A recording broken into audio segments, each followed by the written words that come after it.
여러분 안녕하십니까? 안녕 안 하십니까?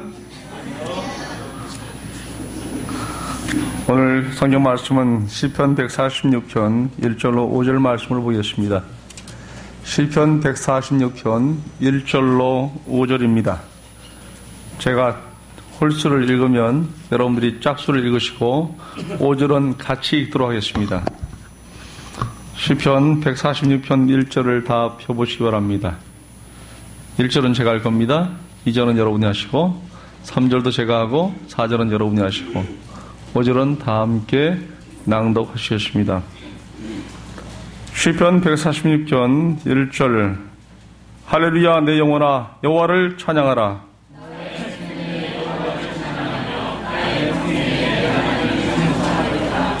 방백들을 의지하지 말며 도울 힘이 없는 인생도 의지하지 말지니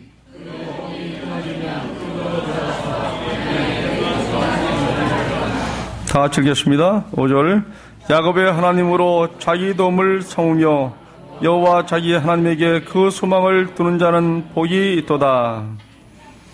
오늘은 5절의 말씀 하나님께 소망을 두는 자는 복이 있다 라는 제목으로 말씀을 드리겠습니다. 하나님께 소망을 둔 자는 복이 있다. 여러분 인터넷에 들어가면 여러 가지 사이트가 있는데 자살 사이트 들어보셨습니까? 어떻게 하면 자살을 잘할까? 자살할 사람 모여라. 같이 자살하자. 이런 사이트 들어가 보셨어요? 그런 사이트가 있습니다. 어떤 사람 말하기를 그런 사이트가 한 50개 이상이 있다 그래요. 회원수만 해도 한 5, 6천 10,000명에 육박하는 사람들이 그런 사이트에 회원으로 가입되어 있답니다. 같이 죽자.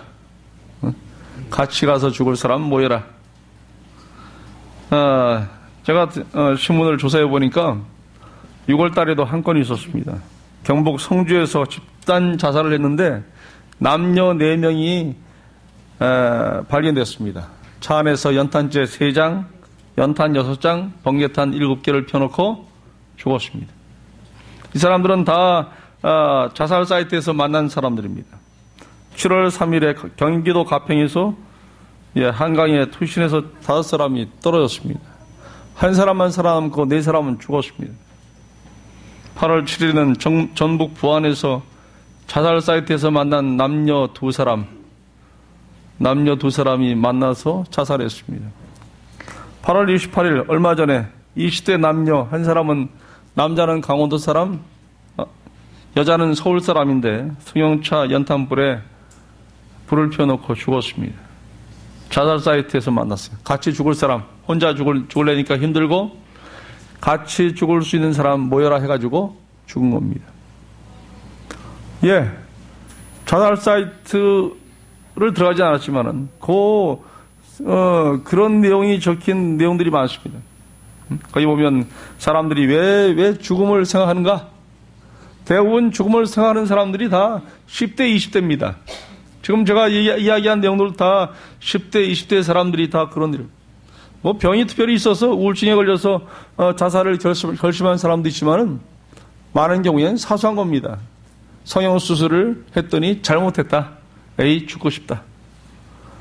어떤 학생은 시험 때 배탈이 나가지고 그 전날 술을 하도 많이 먹어서 이 시험을 보다 말고 그 감독하는 교수님이 평상시에도 웃기는데 그날도 시험 보는데 하도 웃겨서 웃다가 방구를 낀다는 게 설사가 나왔다. 그래서 시험도 못 보고 화장실에 가는데 가서 보니까 청바지를 입었는데 뒤에 얼룩이 다 시는데 자기가 나올 때 자기를 봤던 후배들이 여자 후배들이 자기를 이렇게 보던 게 기억이 나서 다시는 시험 보러 들어가기 싫어서 죽고 싶다. 집에 갔더니 형이 나를 괴롭힌다. 나는 만날 형한테 맞는다. 난 죽고 싶다. 난 여잔데 고3 수험생인데 고등학교 1학년 여동생이 자기를 괴롭힌다. 싸우면 근데 만날 엄마한테 내가 큰 놈이라고 나만 야단 맞는다. 죽고 싶다. 죽겠다는 내용이 아주 단순하고 아주 간단합니다. 내가 뭘 갖고 싶은데 가질 수 없어서 죽고 싶다.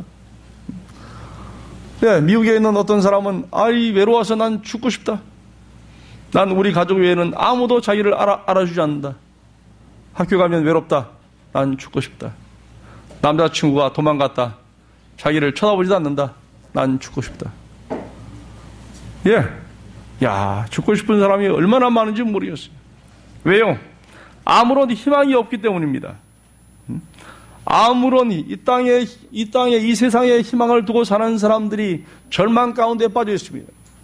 사람들이 다 죽고 싶다 그래요. 우리가 살아가면서도 얼마나 죽고 싶다는 말을 많이 합니까? 심지어는 뭐예요? 웃으면서도 뭐예요?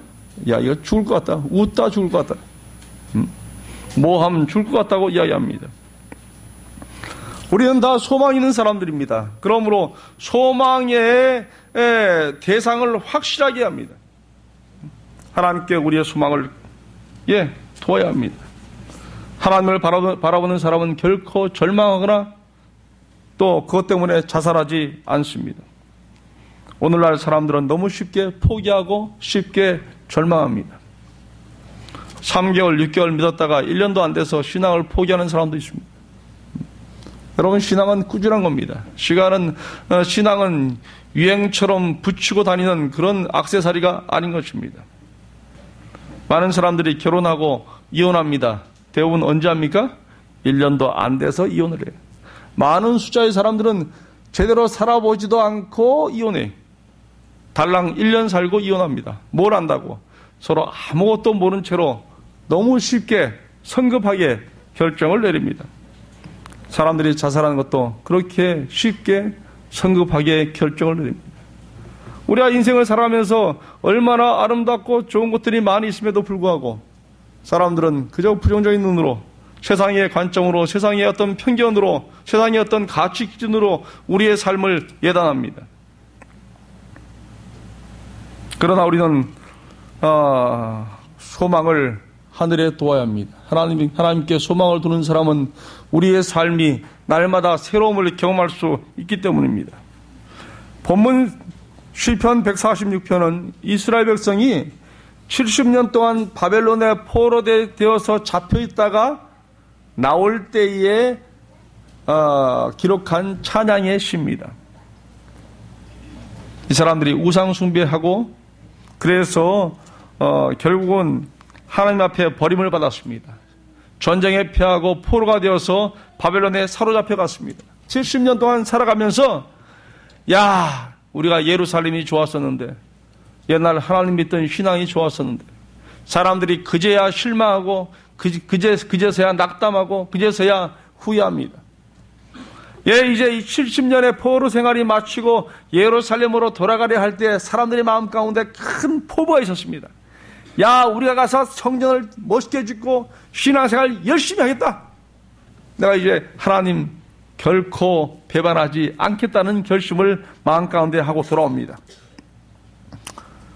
그런데 사람들은 다 잃어버린 다음에 깨닫습니다.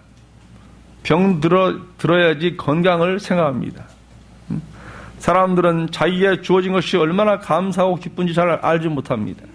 저 편안 가운데 우리가 신앙생활하는 것이 얼마나 기쁜 일인지 잘 알지 못합니다. 우리가 가족을 이루고 함께 어우러져서 사는 것이 얼마나 기쁜 일인지 잘 알지 못합니다. 우리가 부모 밑에서 배우고 보내는 시간들이 얼마나 가치 있고 아름다운 시간인지 알지 못합니다. 우리는 비로소 잃어버렸을 때 그것을 깨달아요. 없어졌을 때 비로소 깨닫습니다. 우리가 정말 필요한 것은 우리에게 주어진 것에 감사하는 마음을 우리가 갖고 사는 것입니다. 이스라엘 백성들이 예루살렘에 도착했습니다. 우리가 이제 옛날 성전벽을 이제 새로 쌓으리라고 하는 기대를 갖고 예루살렘에 도착했습니다. 그러나 이미 그 땅은 사마리아 지역에 살던 이방인들이 다 차지하고 말았습니다. 그 사람들이 이스라엘 백성들이 그 땅에 오는 것을 원치 않았습니다. 예루살렘 성전과 성벽을 재건하는 것을 원치 않았습니다. 더 나아가 그들은 이스라엘을 방해하고 모함했습니다. 페르시아 제국의 고위 관리에게 돈을 주어서 성전 건축을 하지 못하도록 조직적으로 방해를 했습니다. 또한 성벽을 재건하면 이제 이스라엘 백성들이 그 당시 그 이스라엘 지역을 다스리고 있는 바사 제국 아닥사스다 왕에게 세금을 바치지 않고 하나님께만 세금을 바칠 것이기 때문에 이제 아마 그 왕국을 무시하게 될 것이라고 하는 그런 모함을 아닥사스다 왕에게 고소합니다. 저 이스라엘 백성들이 성전을 지으려고 하는 목적은 그것이다. 왜? 왕보다 하나님을 더 많이 섬기고 하나님께만 경배하기 때문에 아마 당신네를 부정할 것이다. 그러므로 그것을 짓지 못하게 해야 된다고 정치가를 통해서 일하도록 방해하도록 부추겼습니다. 그래서 예루살렘 성벽의 재건 공사를 중지하라는 명령을 기어코 받고야 말았습니다. 이 사마리아 사람들은 예루살렘 성전에 불을 질렀습니다. 불을 지르고 그 성전 재건 사업을 결코 못하도록 방해를 놓았습니다.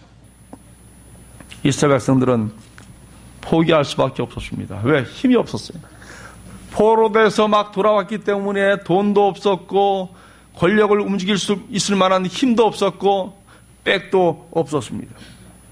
맞서 싸울 수도 없었고 그들은 절망하고 낙심했습니다. 이 나라의 운명이 어떻게 될 것인가? 70년 동안 포로로 살았는데 이제 자기 나라에 왔는데 자기 나라는 이미 다른 이방인들이 차지하고 있고 신앙의 중심, 삶의 중심, 정치의 중심, 성전을 짓는 것마저 이렇게 우리가 허무하게 포기할 수밖에 없는 현실을 한탄하고 정말 망연자실해했습니다. 그럴 때 시인은 본문의 말씀을 전했습니다. 너희는 하나님의 은혜를 기억하라. 도울 사람이 없다고 낙심하지 말라. 야곱의 하나님 이스라엘의 하나님만 의지하고 하나님께 소망을 두라. 그러면 하나님께서 너희를 도와주셔서 환난에서 구원해 주시고 축복을 주신다. 그래서 이스라엘 백성들은 아무것도 할 수 없는 상황에서 누구만 의지했어요? 하나님만 의지할 수밖에 없었습니다. 예전에 하나님을 거역하고 우상을 숭배하던 이 사람들이 자신들이 아무것도 할 수 없다는 사실을 깨달았습니다. 돈도 없었고 권력도 없었고 인맥도 없었고 아무것도 없었습니다. 그럴 때 그들이 할 수 있는 일은 하나밖에 없었는데 그것은 하나님만 의지하고 하나님을 따를 수밖에 없었다는 사실입니다. 하나님께 소망을 두었더니 하나님께서 기원전 444년에 페르시아의 고위 관리였던 유대인 느헤미야를 통해서 성벽을 재건할 수 있도록 기적적인 길을 허락해 주셨습니다. 소망을 가진 사람은 반드시 소망이 성취되리라는 것을 우리는 믿습니다.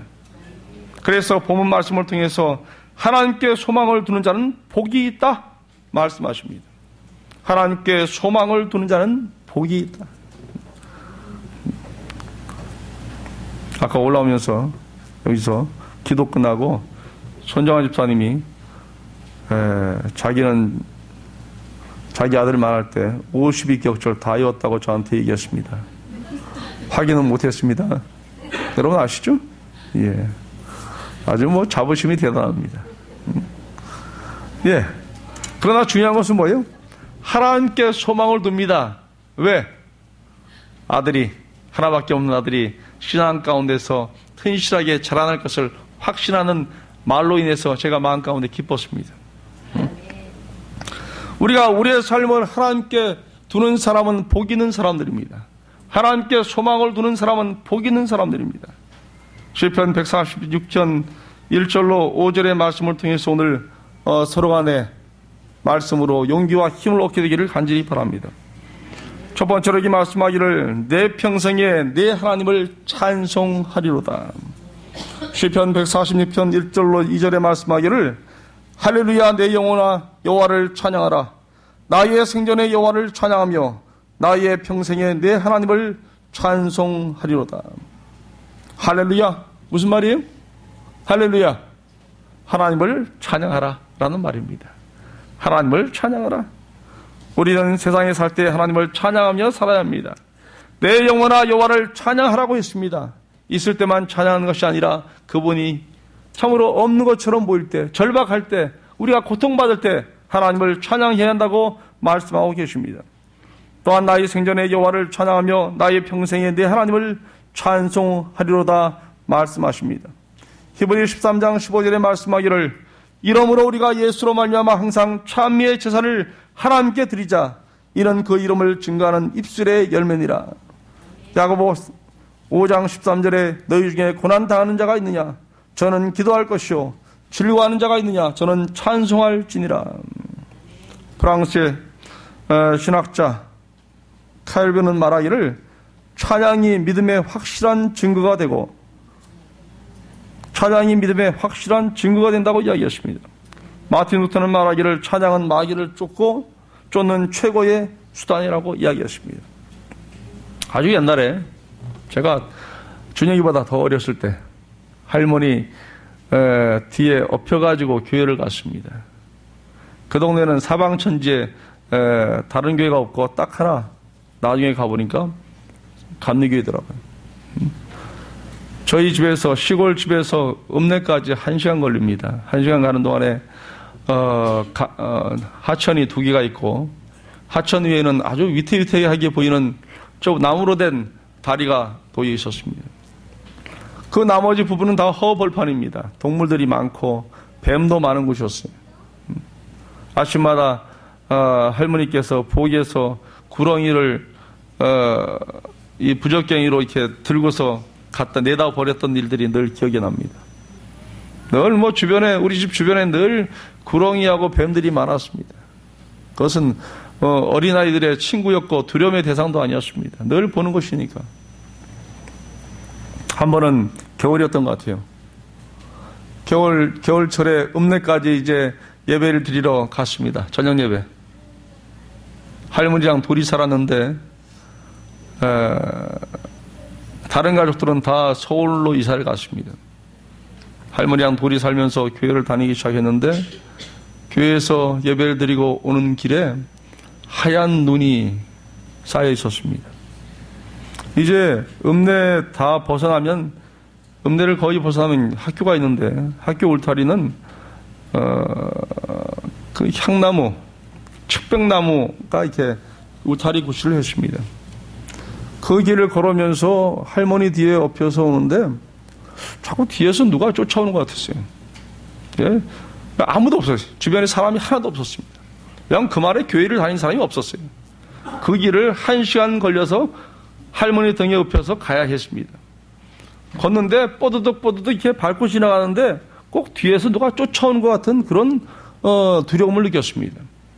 점점 날이 어두워지고 그리고 그 당시엔 동물 울음소리도 많이 들리고 그래서 무엇인가 와서 나를 이렇게 그래서 할머니께 제가 그런 기억을 이야기했습니다. 할머니 우리 너무 무섭다고 마귀가 나를 잡으러 오는 것 같다고 교회 못 가도록 마귀가 나를 뒤에서 쫓아오는 것 같다고 그랬더니 할머니께서 말씀하시기를 그럼 우리 찬송가 부르자.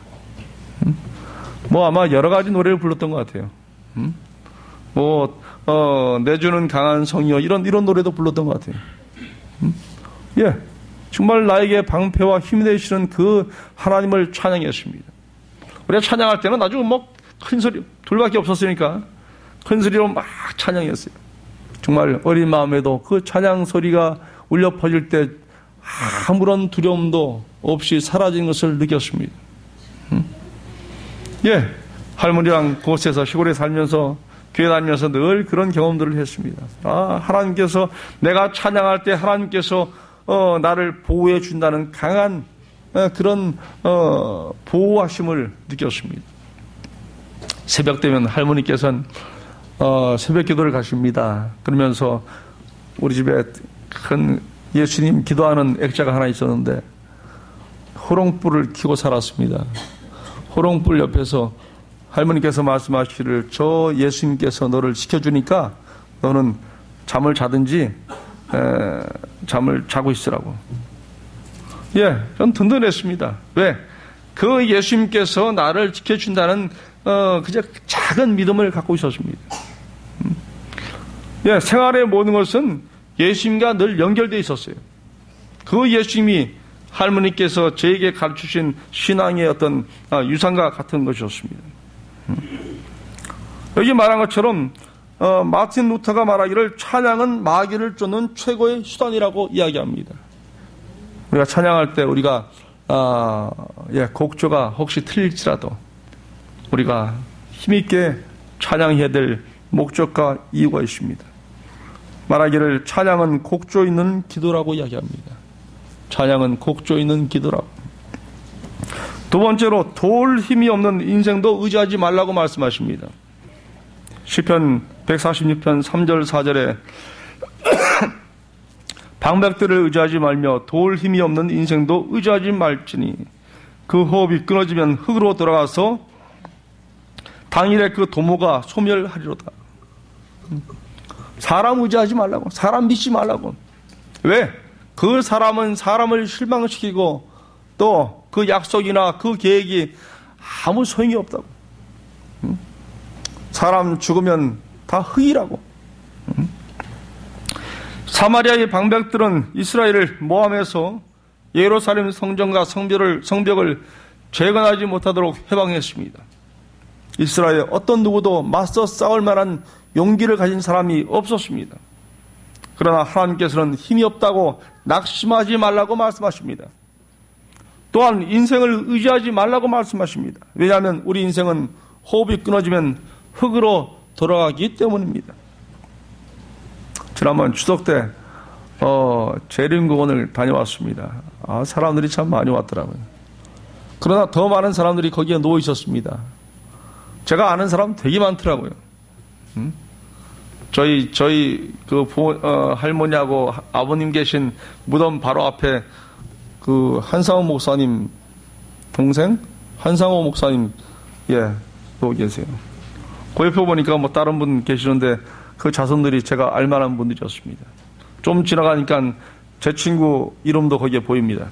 아마 그 부모님인 것 같아요. 좀 지나가다 보니까 내가 아는 사람이 딱 있어요. 누구요? 최적 집사님 어머니. 응? 지나가는데 최적 집사님 이름이 보였어요. 보니까 현중이도 있어요. 응? 그럼 그게 우리 무덤에서 우리 할머니 아버님 무덤에서 이제 큰 이모 무덤 가는 그 길 사이에 있습니다. 처음 봤어요. 많은 사람들이 그곳에 누워 있습니다. 그 중에는 아마 교인이 아닌 사람도 있을 겁니다.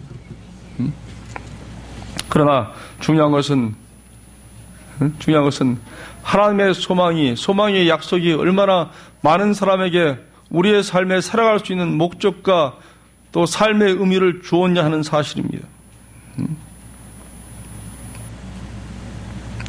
시편 118편 8절 9절에 말씀하기를 여호와께 피함이 사람을 신뢰함보다 나으며 여호와께 피함이 방백들을 신뢰함보다 낫도다.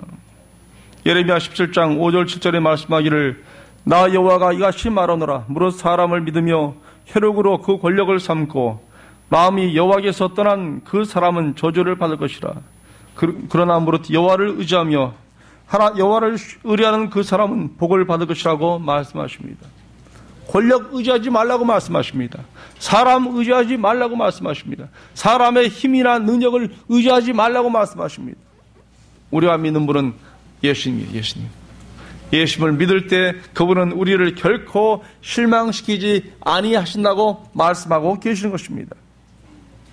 우리는 다 한계 상황이 있습니다. 사람들이 해도 해도 안 되는 경우가 있어요. 해도 해도 안 되는 경우가 있어요. 왜? 사람은 흙이기 때문에 그렇습니다. 사람은 다 죽을 수밖에 없는 인생이기 때문에 그렇습니다. 하나님은 우리 인간을 흙으로 만드셨습니다. 그리고 흙에서 왔으니 흙으로 돌아가라고 우리에게 말씀하셨습니다. 세 번째로 야곱의 하나님으로 자기의 도움을 삼으라고 말씀하십니다. 시편 146편 5절에 말씀하기를 야곱의 하나님으로 자기 도움을 삼으며. 성경에는 이런 표현이 있습니다.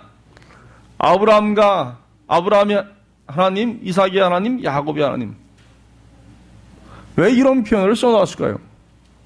아브라함의 하나님, 이삭의 하나님, 야곱의 하나님, 곧 우리 조상의 하나님. 이런 것이 관용구처럼 기록되어 있어요. 왜? 아브라함과 함께 하신 하나님. 구원은 내가 믿으니 가족이 저절로 믿게 되는 것이 아닙니다. 저절로 모든 사람이 구원에 이르는 것이 아닙니다. 구원은 개인적인 것이에요. 아브라함과 함께 하셨던 하나님, 이삭의 생애 가운데 함께 하셨던 하나님, 그리고 야곱의 생애 가운데 함께 하셨던 하나님. 그런데 왜 여기에는 야곱의 하나님을 이야기했을까? 야곱의 하나님을 자기의 도움으로 삼으라고 말씀하고 계시는가? 왜일 것 같아요? 자, 아브라함 어떤 사람입니까? 신앙이 좋습니까? 대답 안 하기로 작정하셨습니까? 예, 준비하십시오. 다음부터는 지적하겠습니다. 지적하면 또 지적한다고 또 뭐라 그러겠죠? 자, 아브라함의 하나님은 어떤 하나님? 아브라함은 어떤 사람이었어요? 어떤 사람? 예? 야, 꼭 그 기억절 외울 때 일어나가지고 입만 뻥긋뻥긋 하는 사람도 있던데 꼭 그런 거하고 비슷한 것 같아요. 아브라함은 믿음의 조상이라고 불린 사람이었습니다. 갈대아 우르에서부터 자기 집을 박차고 나왔어요. 왜? 신앙을 살기 위해, 올바른 신앙을 살기 위해서. 100세에 난 아들 이삭을 하나님 앞에 바쳐서 믿음의 조상이 된 사람입니다. 예, 우리가 아브라함을 따라가기가 쉽지가 않습니다. 쉬울까요? 쉽지 않을 것 같아요. 아브라함을 나에게 비유하는 것은 쉽지 않을 것 같아요. 왜? 믿음의 조상이고 믿음이 크고 자기 아들까지 하나님께 드리고자 하는 그런 결심과 마음을 갖고 있는 그런 사람의 믿음을 본받기는 쉽지 않을 겁니다. 이삭은 어떤가요? 이삭은 순종하는 아들이었습니다. 자기 아버지와 함께 모리아산으로 갈 때 장작을 지고 가는데 아버지, 장작은 있는데 재물은 어디 있습니까? 응? 아무리 둘러봐도 없어요. 아마 거의 올라가서는 자기인 줄 알았을 겁니다. 그런 순순히 제단 앞에 누웠습니다. 제단을 만들고 거기에 장작을 이렇게 펴고 아버지께서 이삭 너 올라가라. 하나님께서 너를 제물로 받으시기를 기뻐하신다. 그 아들 도망갈 수도 있었어요. 그러나 거기에 올라갔습니다. 왜? 하나님을 믿고 아버지를 믿으니까. 그런 믿음이 쉽다고 말할 수는 없을 겁니다. 야곱은 어떻습니까? 야곱은 제일 만만해 보이지 않습니까? 어때요? 야곱. 이건 아브라함이나 이삭보다는 만만해 보여. 왜? 야곱 하면 무슨 생각이 듭니까? 나쁜 놈, 뭐한 놈, 사기친 놈, 누구한테? 형한테, 아버지한테 사기쳤죠? 왜? 털옷을 이렇게 딱 해가지고 말이야. 아버지가 야, 너는 어떻게 목소리는 야곱 같은데 몸은 어떻게 애서 같냐? 그럴 때 꼼짝 않고 뭐 했어요? 거짓말 했어요. 그런 거짓말 여러분도 할 수 있습니까? 뭐 이거예요. 이게 줄거리에 맞게 대답을 해 주시지. 우리도 그런 거짓말 할 수도 있잖아요. 그죠? 그러니까 누구랑 제일 친해 보여요, 우리가? 야곱이랑 친해 보이잖아요. 아브라함하고 친해 보이기는 좀 어려울 것 같아. 야곱하고는 왠지 우리하고 좀 비슷할 것 같다. 이런 생각이 들기도 해요. 여기 야곱이라는 이름의 뜻은 발꿈치를 잡다, 속이다, 사기꾼 이런 뜻을 갖고 있습니다. 이름 자체가 그런 뜻이었어요. 우리가 보기에도 왠지 잔머리 잘 굴리고 야근체하고 어떤 면에서 타협자라고 속이는데 귀신 같고 그는 형을 속였고 아버지를 속였습니다. 그리고 장자의 명분을 빼앗았습니다. 그러나 그는 고향을 떠나 도망칠 때 베델 들판에서 하나님께 기도했습니다. 하나님 저를 지키고 보호하옵소서. 뭐한 사람? 염치 없는 사람. 지가 아버지까지 속이고 도망가는 주제에 하나님께는 기도할 때 저를 보호해 주십시오. 염치 없는 사람. 다시 고향으로 돌아왔습니다. 만날 속이던 야곱이 외삼촌 집에 가서 외삼촌한테 속았죠? 그죠? 그래서 레아, 라헬 둘 데리고 다시 돌아오지 않습니까? 오면서 잔머리 굴려가지고 또 재산을 많이 불리지 않습니까? 속고 속이는 소용돌이에 살던 사람이었어요. 아마 그것이 우리네 삶의 형편과 그다지 다르지 않을 것입니다. 돌아왔어요. 돌아오면서 뭘 겁냈어요? 형한테 맞아 죽을까봐. 형한테 거짓말한 것이 생각났습니다. 그리고 나서 그가 다시금 야복 나루에서 기도했습니다. 하나님 저를 축복해 주십시오. 야, 정말 야같죠? 자기 죄가 있으니까 하나님 저를 축복해 주십시오. 저를 에서의 손에서부터 저를 좀 구원해 주십시오. 하나님께서는 그러나 그런 야곱도 용서해 주셨습니다. 그런 야곱도 구원해 주셨습니다. 이스라엘로 새롭게 변화시키시고 은총을 베풀어 주셨습니다. 야곱이 나중에 이스라엘이 되지 않습니까? 오늘날 이스라엘 나라의 이름으로 쓰이는 그 이스라엘. 야, 하나님께서 이 말씀, 포로 생활하고 돌아온 이스라엘 백성들에게 말씀할 때에, 야, 니들은 야곱의 하나님으로 자기 도움을 삼으라고 말씀하셨어요. 응? 아브라함의 하나님으로 네 도움을 삼으라 그랬으면 아마 오르지 못할 나무라고 여겼을 겁니다. 그러나 야곱 그러면 왠지 만만해 보여. 응? 나도 저 정도는 할 수 있겠다. 지금도 그런 생각이 듭니까? 야, 나도 저 정도 이상은 되지 않을까? 신앙적으로. 이런 이유 때문에 하나님께서는 본문에 야곱의 하나님이라고 한 이유가 그런 것입니다. 야곱 같은 사람도 구원하신다면, 야곱과 같은 죄도 용서하신다면 하나님께서 우리에게도 구원과 용서를 허락하여 주실 것이다 하는 것입니다. 야곱의 하나님이 여러분의 하나님이 되실 것을 믿습니다. 야곱을 도와주셨다면 저와 여러분들을 도와주실 것입니다. 이사야 선지자는 이사야 41장 10절에 말씀하기를 하나님의 말씀을 대언하여 말하기를 두려워 말라 내가 너와 함께 함이니라. 놀라지 말라 나는 내 하나님이 됨이니라. 내가 너를 굳세게 하리라. 참으로 너를 도와주리라. 참으로 나의 의로운 오른손으로 너를 붙들리라 말씀하십니다. 하나님을 믿는다는 사람, 하나님을 아버지라 부르는, 또 하나님을 영접했다고 하는 사람이 두려움과 공포 속에 살 수는 없는 것입니다. 왜? 우리의 믿음의 대상이, 우리의 소망의 대상이 천지를 창조하신 하나님이시기 때문에 그렇습니다. 히브리서 2장 18절에 말씀하기를 자기가 시험을 받아 고난을 당하셨은즉 시험 받는 자들을 능히 도우시리라 말씀하십니다. 우리가 시험 가운데 있습니까? 때때로 많은 시험과 도전이 우리 앞에 있습니다. 여러분들이 하나님께, 예수님께 도움을 받게 되기를 간절히 바랍니다. 146편 5절에 말씀하기를 여호와 자기 하나님에게 소망을 두는 자는 복이 있다고 말씀하십니다. 여호와 하나님께 소망을 두는 자는 복이 있다고. 왜? 전국적으로 우리를 구원하실 그 하나님을 끝까지 믿으면 구원함에 이른다고 말씀하고 계십니다. 성경은 말씀하기를 나중까지 견디는 사람이 구원을 받는다고 우리에게 말씀하십니다.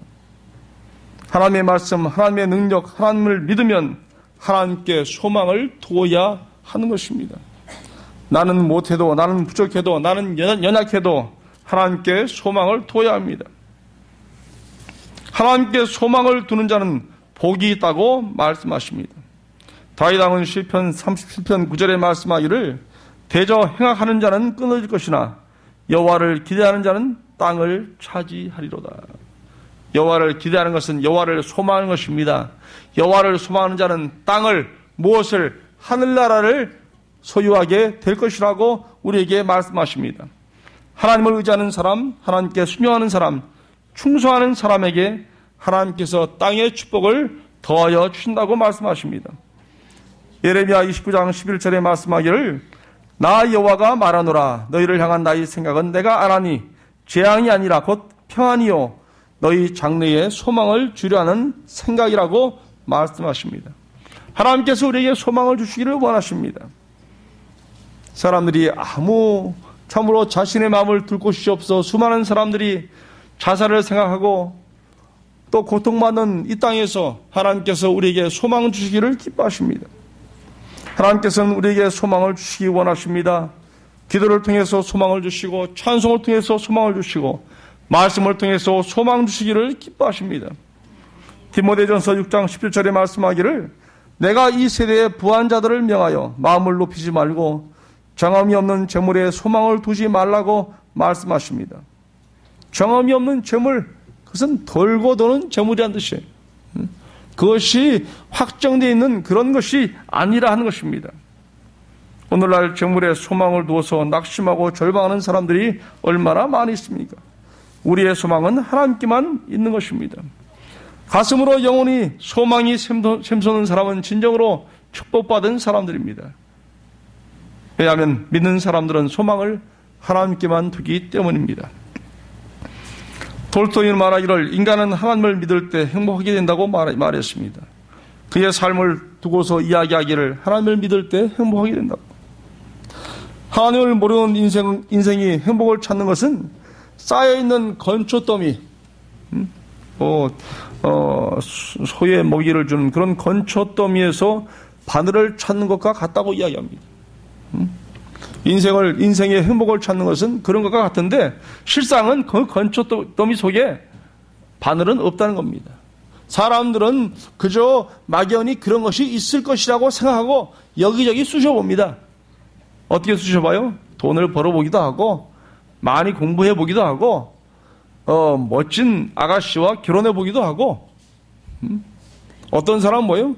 산 꼭대기로 올라가기도 하고 그러나 그런 것들이 종국적으로 그 사람에게 행복을 가져다 주지는 못했다는 사실입니다. 행복은 오직 하나님 안에만 있는 것입니다.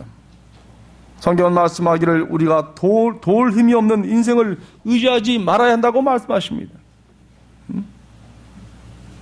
여러분 전보로 다니십니까?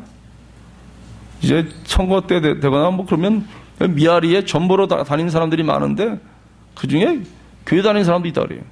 어처구니가 없는 사람들입니다. 자기가 무엇을 믿는지도 모르는 사람들입니다. 왜 그 사람들은 부자가 안 될까요? 그 중에 부자가 혹 있을 수도 있지만은 대부분의 많은 점쟁이들은 그렇게 부자가 아니더라고요. 그렇게 잘 맞추면 좀 자기 인생도 좀 잘 맞춰보지. 여기 말씀하기를 우리가 도울 힘이 없는 인생을 의지하지 말라고 말씀하십니다. 하나님께 소망을 두는 자는 복이 있다고 말씀하십니다. 우리의 삶에 오늘 시편 146편의 말씀처럼 하나님께 소망을 두는 자는 복이 있다는 이 귀한 말씀을 마음 가운데 새기시기를 간절히 바랍니다. 여러분들이 혹 아브라함과 이삭에 비유될 수 없는 믿음을 가졌다 할지라도 우리가 야곱을 통해서 우리에게 말씀하시는 그 위로와 용기가 우리가 살아가는 신앙의 삶에 큰 버팀목이 되기를 간절히 바랍니다. 하나님께서 우리를 사랑하십니다. 하나님께서 정말 우리 마음 가운데 우리를 도울 힘이 없는 인생을 의지하지 말라고 말씀하십니다. 경험이 없는 재물에 우리의 삶의 목적을 맞추지 말라고 말씀하십니다. 하나님의 약속을 우리가 부여잡고 소망 가운데서 우리 어쩌면 우리보다 정말 신앙을 잘 못했던 사람들도 하나님께서 하나님을 바랄 때에 구원하시고 그를 들어서 크게 사용하셨던 것처럼 오늘 우리에게도 그 신앙의 교훈을 통해서 우리가 좌절하지 않고 용기와 믿음을 갖고 소망 가운데 생애하는 모든 믿음의 가족 되기를 간절히 바라면서 말씀을 마칩니다.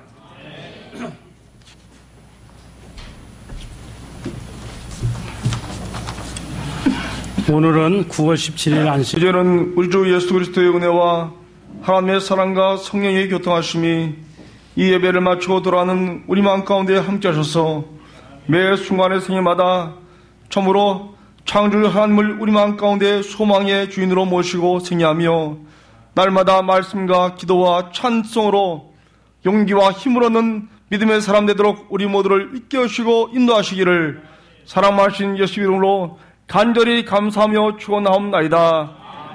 아멘.